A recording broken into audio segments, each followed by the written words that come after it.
Remembering that you are going to die is the best way I know to avoid the trap of thinking you have something to lose.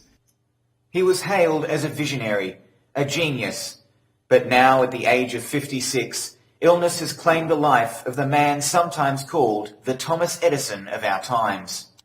Apple's corporate website, normally devoted to its latest products, today instead breaks the news that former CEO and founder Steve Jobs has passed away. Tech writer Stephen Fennick says that though Steve Jobs himself may be dead, the company he founded will live on.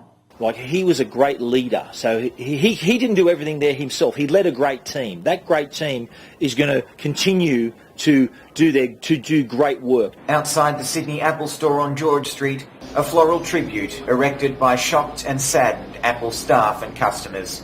I think it's quite sad, and I think it's probably a great loss to the IT industry and to Apple especially. I was quite shocked, but apparently just found out that he died and was quite shocked, just like everyone in the world. Though Apple is carrying on with business as usual, it's clear that the company's future is now uncertain, without the guiding hand of the man who helped make it great.